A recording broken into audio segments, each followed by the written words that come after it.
The year is 1986. I'm 10 years old and running the mean streets of Madeira. Where across the street from my house, there's a field that during the daytime hours would become a stadium for neighborhood wiffle ball games, soccer matches, and cutthroat games of kick the can. But at night in the summer, when the sun would go down and the stars would come out, we'd head back over to that field across the street from my house, and it would become an observatory where we'd lay on our backs and we'd stare up at the stars and the fireflies dancing overhead.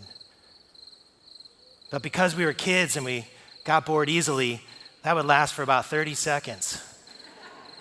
And then we would jump up and we'd start chasing the fireflies in the field across the street from my house. And because we were kids and got bored easily, we'd start capturing the fireflies in the field across the street from my house and putting them into a jar and poking holes in it, peanut butter jars, mayonnaise jars, it didn't matter. They would all die later in our room. And then because we were kids and got bored easily, we'd go and get those very same wiffle ball bats from earlier that morning. And we would head back to that field across the street from our house, and with visions of Pete Rose dancing in our head, we would swing for the fences and those fireflies would go flying like shooting stars through the air, only to come back down to earth one final time. I blame the bohemian parenting of the 80s for that one. Those firefly massacres as our parents watched on.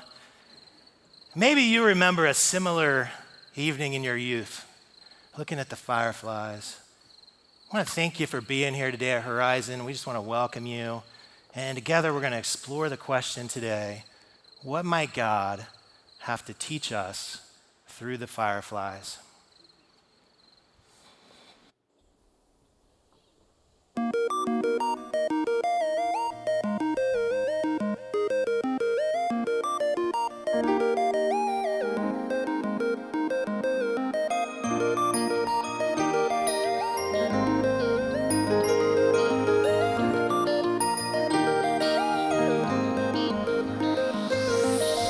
You would not believe your eyes. 10 million fireflies lit up the world as I fell asleep. 'Cause they fill the open air, leave teardrops everywhere. They'd be rude, but I would just stand and stare. I'd like to make myself believe that planet Earth turns slowly. It's hard to say that I'd rather stay awake when I'm asleep, 'cause everything is never as it seems. 'Cause I get 1,000 hugs from 10,000 lightning bugs, 'cause they try to teach me how to dance. A foxtrot above my head, a sock hop beneath my bed, a disco ball is just hanging by a thread. I'd like to make myself believe that planet Earth turns slowly. It's hard to see that I'd rather stay awake when I'm asleep, 'cause everything is never as it seems.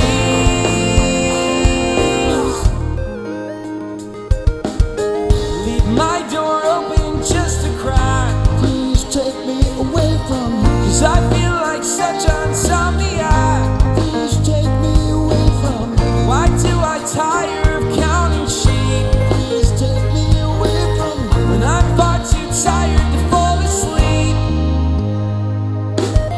To 10 million fireflies, I'm weird 'cause I hate goodbyes. I got misty eyes as they said farewell. But I'll know where separate are, but my dreams get real bizarre, 'cause I saved a few and I keep them in a jar. And I'd like to make myself believe that planet Earth turns slowly. It's hard to see that I'd rather stay awake when I'm asleep, 'cause everything is never as it seems. I'd like to make myself believe that planet Earth turns slowly. It's hard to see that I'd rather stay awake when I'm asleep, 'cause everything is never as it seems. I'd like to make myself believe that planet Earth turns slowly.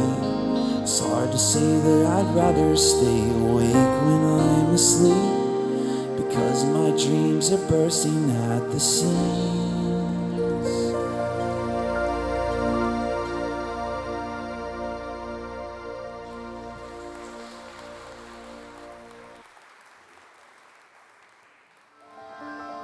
During their brief 3-week mating season, male fireflies also signal to attract a female companion.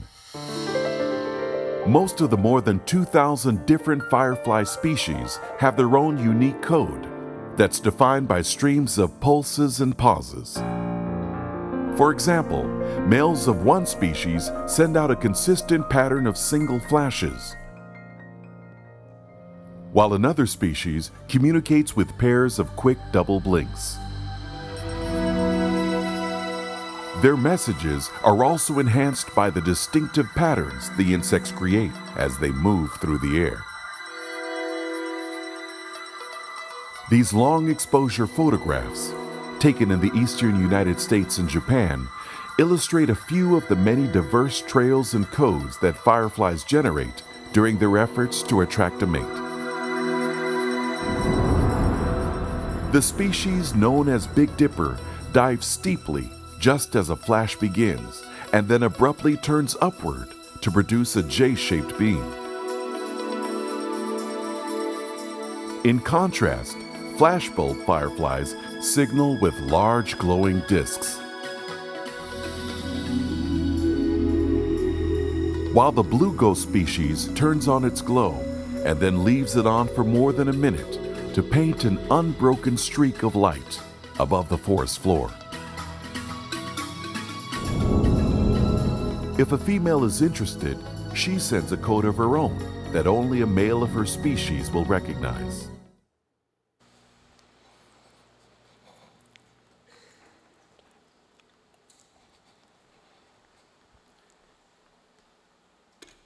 Crazy. 2,000 different fireflies. Who would have known? It's crazy to think that 2,000 of them, and they're all communicating in their own way, right? The way they blink, the way they fly, the way they dance. I wonder what God might be communicating to us through the firefly.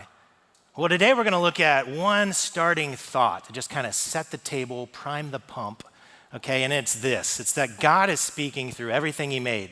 And he says it this way. It says, "For since the creation of the world, his invisible attributes are clearly seen, being understood by all the things that are made, even his eternal power and Godhead."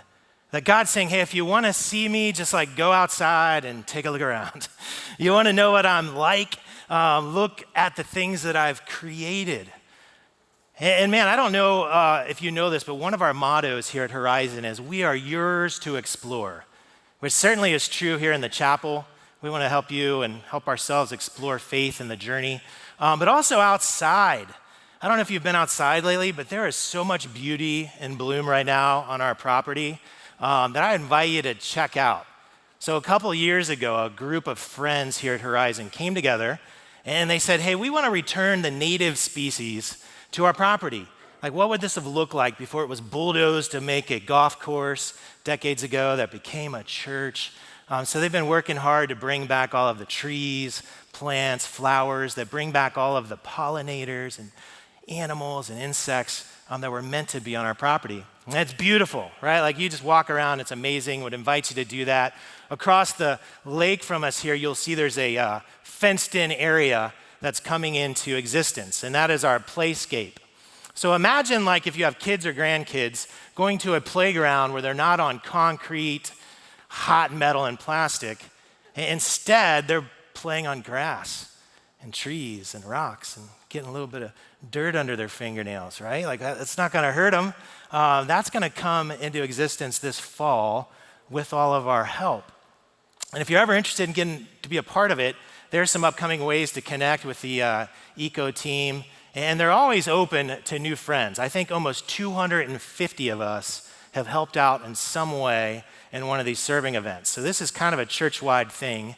And God is telling us, he's saying, hey, I am speaking through everything, including the firefly.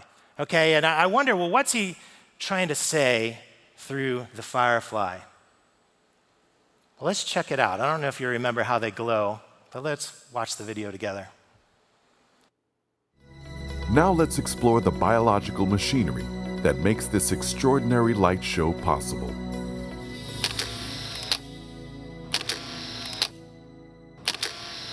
Fireflies are bioluminescent. That means they produce their light through a purely biological process. It all happens inside the insect's abdomen, in an organ appropriately called the lantern. This remarkable structure is a chemistry lab that includes thousands of photocyte cells. Each contains the primary components required to generate light. most notably the chemicals luciferin and luciferase. Think of luciferin as the gasoline in an automobile, and luciferase as a spark plug. When it's time to flash a signal, they bond. Then, the insect releases a flow of oxygen molecules into the lantern. They make contact with the luciferin to trigger a reaction that instantly converts chemical energy into an electrifying celebration of motion and light. For to watch them glow on a summer evening in Taiwan or Tennessee can kindle within our hearts a profound sense of joy, curiosity, and sheer wonder.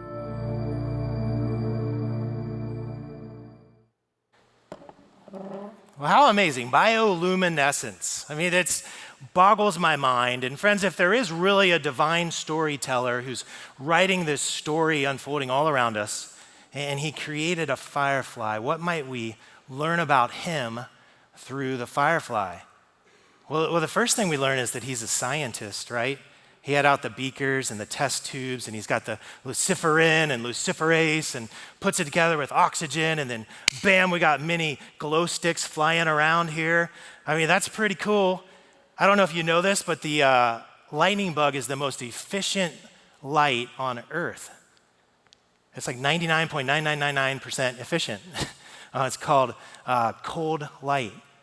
Pretty crazy. God's an amazing scientist. The next thing we learn is that he's an amazing engineer. As you study that lantern that glows on the firefly, at Penn State, they've done a study where they looked at it, and the exoskeleton are these like triangular asymmetrical shapes that overlay. And as they duplicate that on an LED light, what they found is that the glow increases by 40%. Show the next slide there, Mark. I mean, look at that. That's from the lantern of the firefly when we duplicate it. Crazy. God's an engineer.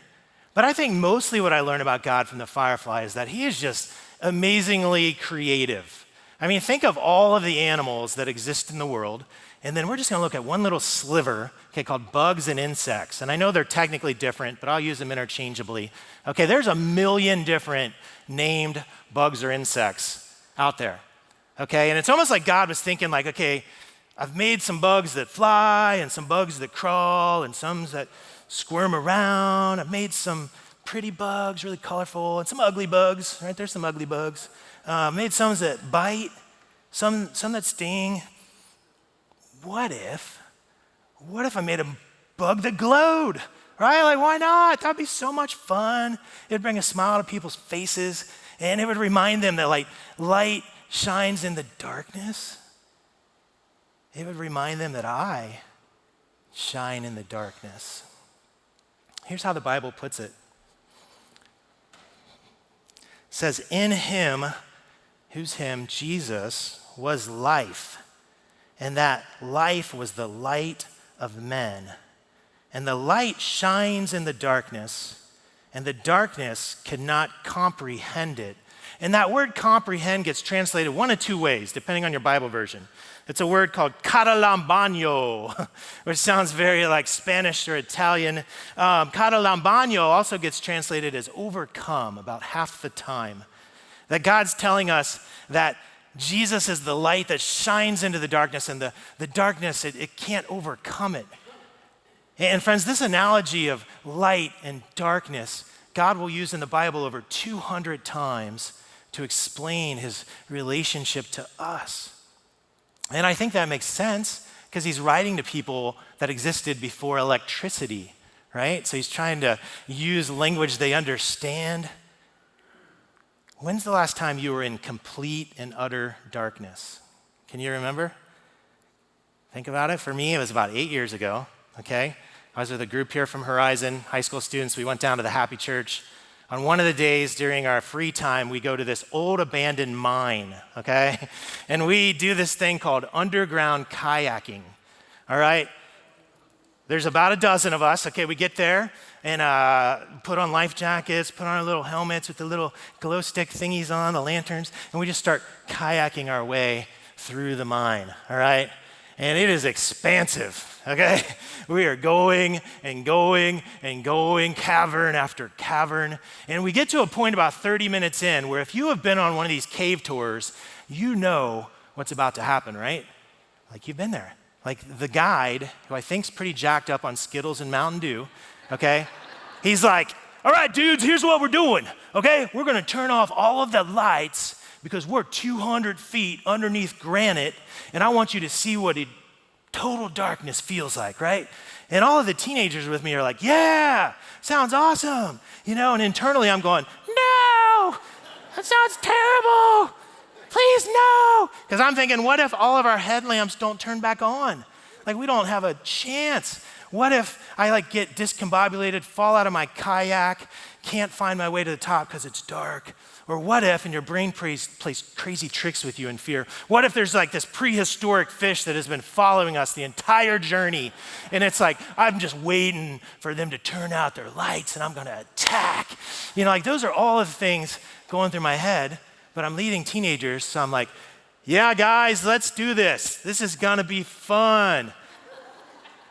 and we all start turning off our lamps. It's like click, click, clickety, click, click, click.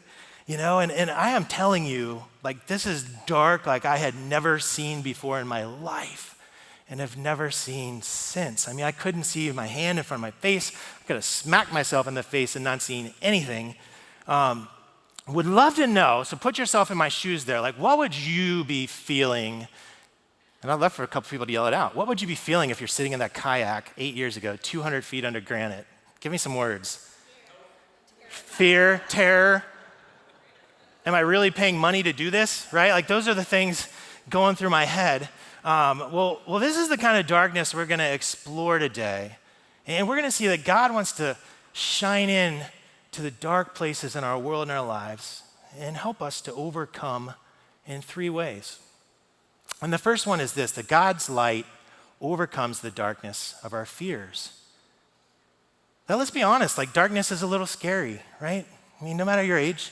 I'm 49, okay, and I'll be here on Sunday nights pretty often. I've got a men's group, I've got Authentic Manhood, okay, which sidebar, real quick, fellas, talking to you. If you haven't come to Authentic Manhood yet, it's awesome. Would invite you. Starts September 7th. There's 5 of them. Think 70 or 80 guys eating chicken wings, talking about life and what God might have to say about it. Okay? And this season coming up, we're just talking about marriage. Who doesn't want a better marriage, right? Don't raise your hands. That will get you in trouble. Invites you to sign up. It's going to be awesome. You can do it on our website. All right? Back to my story. All right? I'm here on a Sunday night. It's late. Authentic Manhood's over. I got a team that helps clean up, thankfully, but eventually I'm the last guy in the building, okay? And I go to the door and I'm locking it, I go to set the alarm, and sometimes there's a door code where someone hasn't pulled a door shut in the building. Look around, there's a bazillion doors on this building, right? It's dang it! And the worst one is this green room door, okay, way behind me, because it's so far away from the front door, and it's so dark. And I know I could turn on the lights as I walk. Okay, I get that. But there's cameras everywhere here. So I know Ron is gonna see me and he's gonna be like, he's such a wimp. He's turning on every light.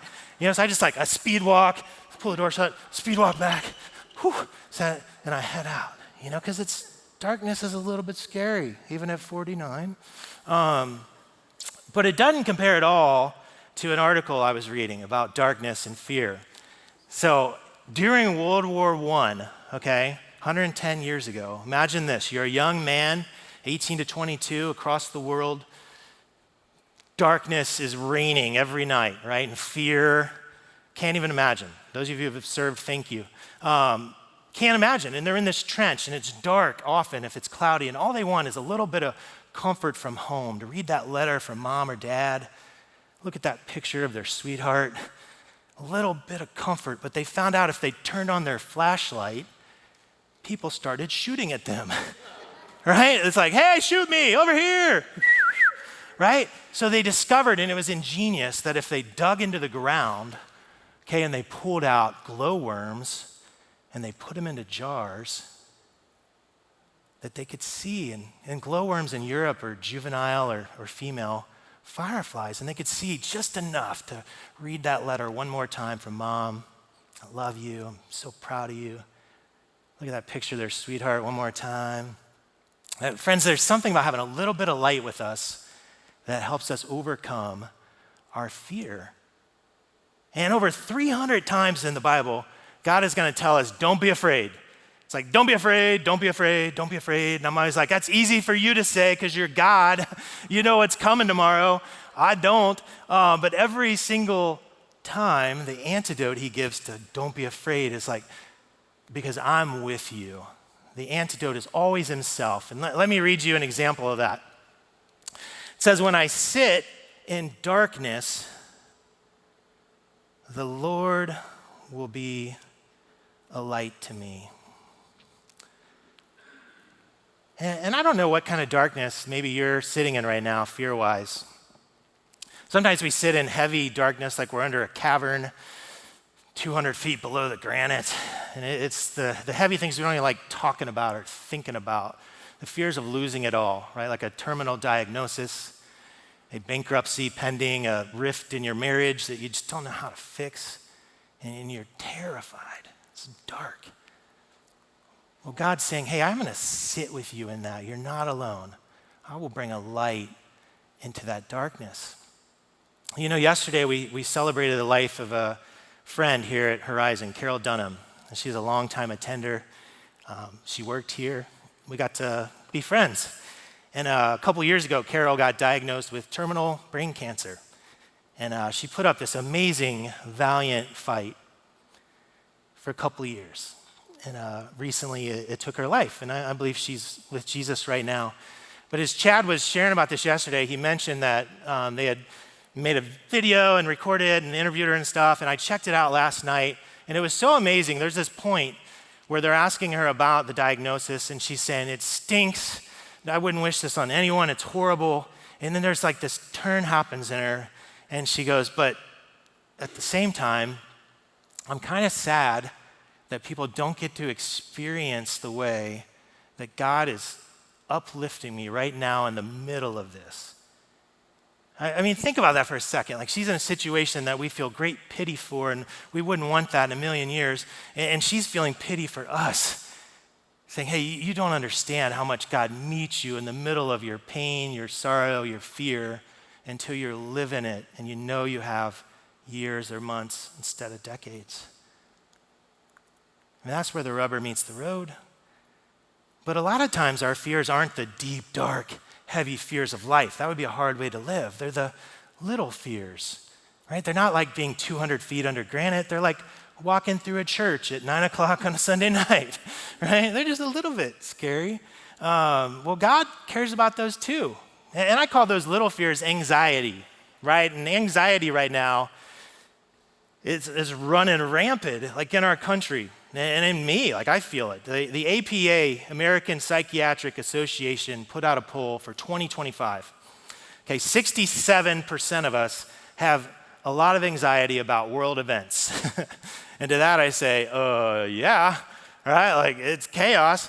62% of us have high anxiety about keeping ourselves or our family safe in public. Like, to me, that one stopped me in my tracks. I'm like, that's scary that the majority of us have anxiety about will we come back from church safe today.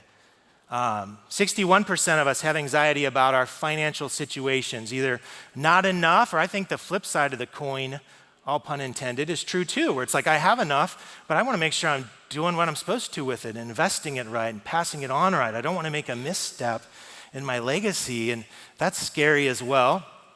And 59% of us say that we have anxiety about our health, which as I'm approaching 50, as I shared earlier, it's like every doctor's appointment, every test is starting to feel a little more anxiety-inducing in me. Well, God's saying, hey, in your big, deep, dark fears, you don't sit alone. And in your little fears, running through the church like a child when you're 49, you don't sit alone either, like I'm with you. Okay, but what does that look like? Because sometimes I think us pastors, we get up here and we use what I call pretty pastor talk, right? Where we're like, hey, God sits with you in your fears. And you're like, hey, that's thanks, that sounds good. I don't know. What does that mean? Like when I'm scared, I'm like, hey, God, got a seat for you right here. Come on down. Am I sending God like an Outlook calendar request? Like, come, want to discuss some stuff going on? Well, in a layman's terms, okay, the easiest I can think to explain what I do is it just means talking to God about what I'm scared about. The big things and the little things. And that's a big fancy word, religious word we call prayer, but it's just talking to God. And it's crazy that prayer has been studied over the last several decades, and it has amazing effects on our mental health and our physical health. And I just pulled a couple of quotes from recent work. One is, the act of prayer has been found to lead directly to a lower heart rate, reduced muscle tension, and slower breathing rate. Blood pressure's coming down. Maybe if I pray more, I can get off of that amlodipine, you know what I'm saying? It's got physical results. But prayer may also, a different study, contribute to the feelings of tranquility by altering brain chemistry and structure. That studies show that consistent and regular prayer through our brain's plasticity can actually change and begin to rewire our brains in the way that we think. I mean, that just blows my mind away. Okay, but wait, okay, it gets better, all right? And I know I sound like an infomercial guy when I say that, but I'm like, but wait, it only gets better, okay? Because God doesn't want to just sit with us in our darkness and be a light, because God is not helpless. He's not impotent, okay? He doesn't want to leave us there. That God tells us that he wants to be a light to lead us out of the darkness. All right, and Jesus says it this way, in his own words. Jesus says, I am the light of the world. He who follows me shall not walk in darkness, but have the light of life. And I love that he says, I am the light, not I have a light. I got a flashlight in my pocket, not I am a light, which wouldn't be bad. The last verse said God is a light. Jesus is saying, no, I am the light. Like it's me. Like I'm the Son of God, S-O-N, and I'm the Son, S-U-N. And I shine bright. And if you think of that analogy, he's saying, hey, I shine bright, I'm the sun. If you follow me, you won't walk in darkness. And just think proximity. If you've ever followed someone at night with a lantern or a light, like when you're close to the light, you don't walk in darkness. And friends, I think we're all following something, trying to find what it says there. It says the light of life. Like, aren't we all hoping to find out what this is all about? Why am I here? Why was I created? What am I meant to do? You know? I think we're following something, if we're being honest. And for some of us, it's probably a person, you know, or an ideology. Like right now, podcasts are huge. Okay, how many of you guys listen to a podcast like me on like a weekly level? Like, show of hands. All right, good amount of us are podcast nerds, okay? Anyone know who the most popular podcaster in the world is? Joe Rogan, right? The guy from Fear Factor. So he goes from dumping tarantulas on people's faces to now he's making 3-hour podcasts that each get 14.5 million listens. That's crazy. It's been fun to see Joe is on his own spiritual journey. He's had some Christians on his podcast that he's bumped into, and he's gotten curious, and he's, the last couple months, been going to a church, exploring, just like many of us. Doesn't know what he believes, but he's just checking it out. Or maybe you're not following a someone or an ideology. You're like, you know what, Ryan? I'm a blue-blooded American, and I got an internal compass, okay? I'm following myself, baby. That's all I need. I got my internal voice. It's never led me astray. Right? And I would say, no way, your internal voice lies sometimes, right? You need proof of that? Look back at pictures from 15 years ago and be like, I was wearing what? Holy cow, that hairstyle, yikes. True story, wish I was exaggerating. When I was 17 years old, my internal voice convinced me that it would be cool to wear a toe ring all summer long, okay? And ask my wife, I've got hideous toes, all right? I got 2 hammer toes, one on each foot. They turn, they go under, gnarly, all right? And my internal voice was like, nah, dog, put the toe ring on the hammer toe. Yeah. And I'm like, I feel ya. And for 4 months, I wore a toe ring on my hammer toe. No idea why. My internal voice is a liar. Okay, that's what's going on there. And I think if we're brave enough, we have to ask the question of like, whatever it is that we're following, hoping that it will lead us to the light of life, whether it's a person, an ideology, a system, a plan, ourselves, whatever it is, like how much light is it really bringing into the darkness of our fears, the darkness and unknowns of our path? Because Jesus says, I am the light, follow me, and you won't have to walk in darkness all the time. I don't know if you guys have ever looked at our logo. It's been redesigned here in the last couple of years, and I really love it. It's green and blue. The green represents earth. The blue is the sky. The white arc is obviously the horizon that we're walking towards. And poetically, it's this idea that we're all on a spiritual journey, right? And we're heading towards the horizon, heading towards the heavens. And some of us maybe are further along than others. Some are walking faster than others. You know, you kind of get the metaphor. But the star across the horizon symbolizes Jesus. That the Bible says he's the morning star, that he's sitting on a throne right now in heaven, shining, eternal. And that's this idea of following the light to walk out of the darkness. But wait, it gets better, okay? It gets better. It's not only God wants to sit with us in our darkness, not only God wants to lead us out of our darkness, light our paths, God also wants to overcome the darkness of our hearts. And I know that one sounds kind of, darkness of my heart, Ryan. Thanks a lot. I know I had high cholesterol. Now I got dark hearted disease too. Geez, so glad I came to church. Think of it this way. Think of it, the light maybe just hasn't turned on. Like, can you think of the last time the light turned on for you with something? Right? Like I think of like math. Okay, so I am far more like an English, history, literature guy. Math and science, not so much, okay? So in high school, I'd be in math classes, college math classes, and I'm plowing through practice problems, and I'm looking at the book, and I'm like, this is not making any sense. You know, and I'm looking at the examples and the little blurb that's supposed to explain it, and I'm like, is this in like Swahili? Because I don't understand anything that this is saying. And kids, if you're under 40, like there was no YouTube, okay? So I couldn't go and watch like an 8-year-old explain to me this calculus problem, all right? I had to do it the old-fashioned way by exploring, talking to my teacher, talking to my friends. And eventually, as you just keep working on that thing, it's like the light bulb just goes blink.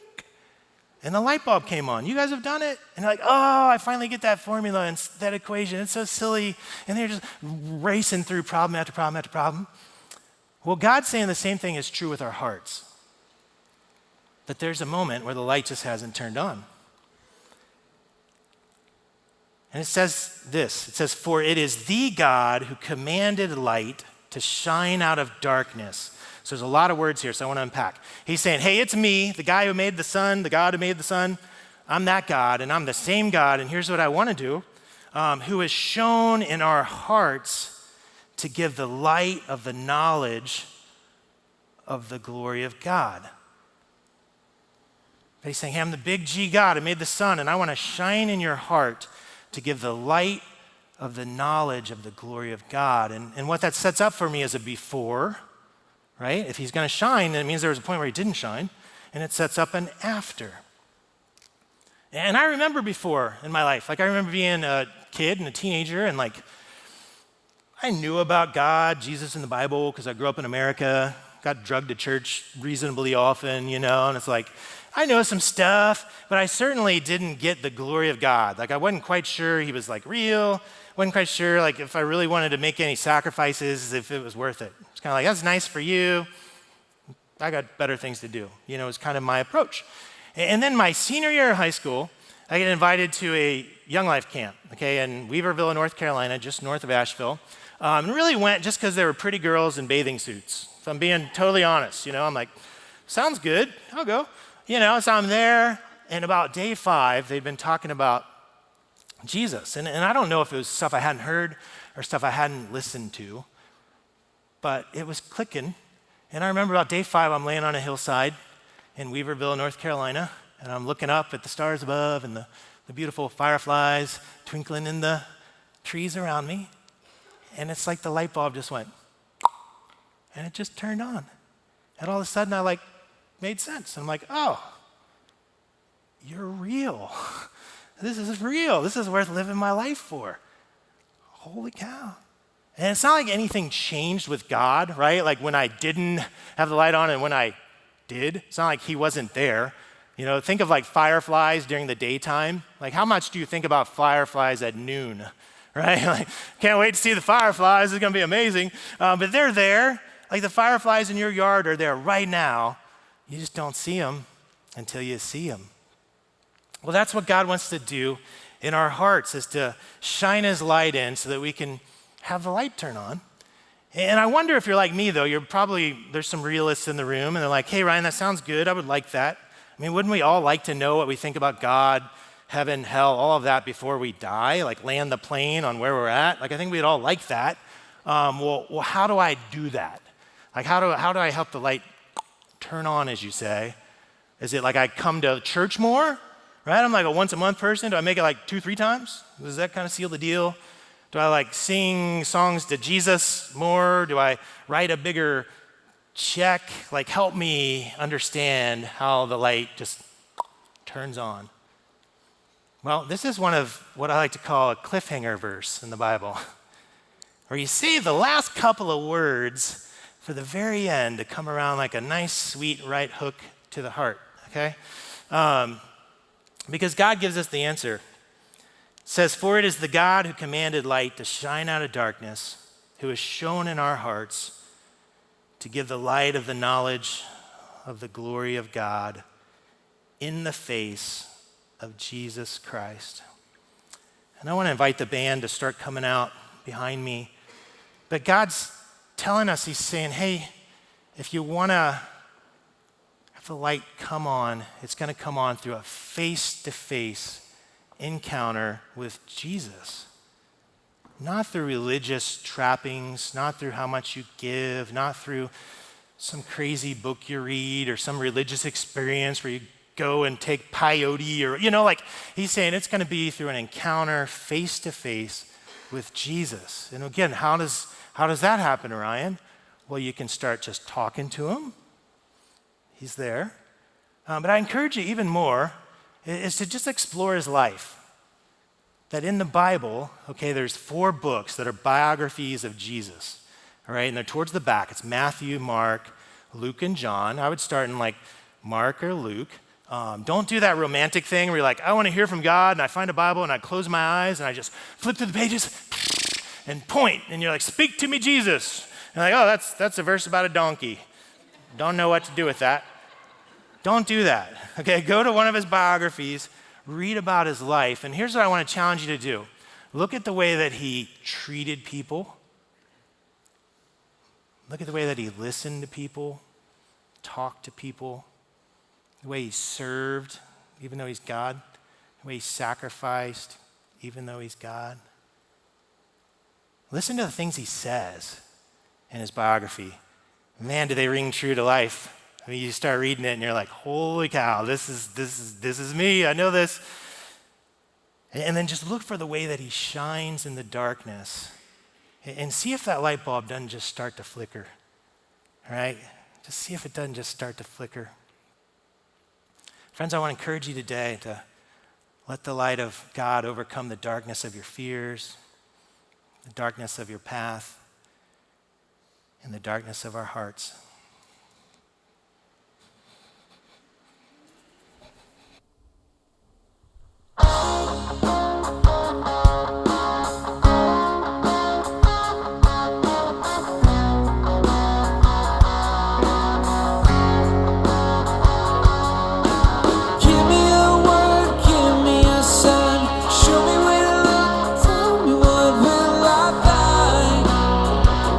Will I find?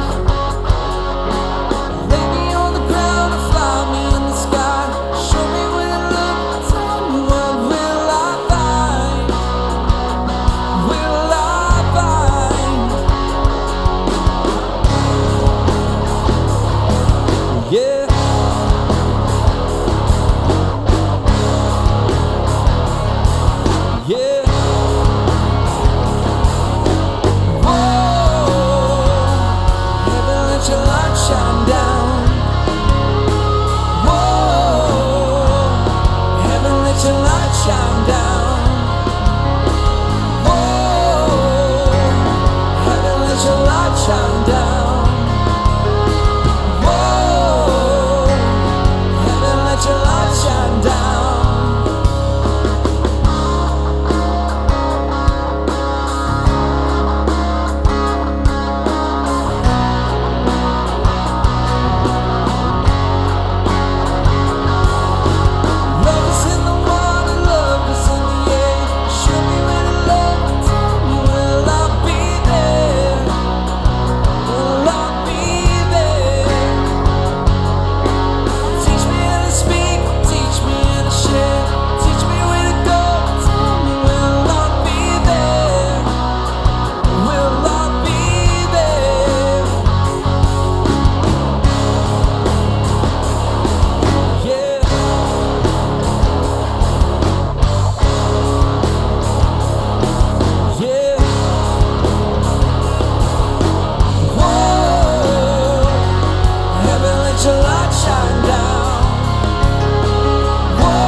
Nice job. Man, that'll get the blood pumping. Nice work, fellas. Tim, that was sweet. Whew. Well, friends, sometimes it takes a bit for us to have the lights turn on when it comes to God. Know this, that for him, the lights have always been on for you. That the Bible tells us that God crafted you together in your mother's womb and has loved you from the first instant. The light's always been on. I want to invite you to consider a couple of things coming up.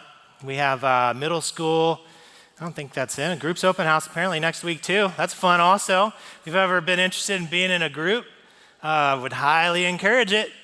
Get to know people, talk, hang out. The next thing we have coming up is next week. I think it's the 17th, 18th actually. 18th and 19th, our student ministry kicks back in, especially middle school. Right now, middle school is rocking in our church. I don't know if you know this, but every given week there's over 100 kids coming to our church in some form or fashion. So it's a ton of fun. The other thing is if the eco thing kind of spurred a little bit of interest in you, next Sunday after all of our services, you can go on a tour with some of those friends on that team. And who knows, maybe one day you'll be a part of that, which would be a lot of fun. So, hey, hope you have a great Sunday. It's been fun to be with you. See you next week.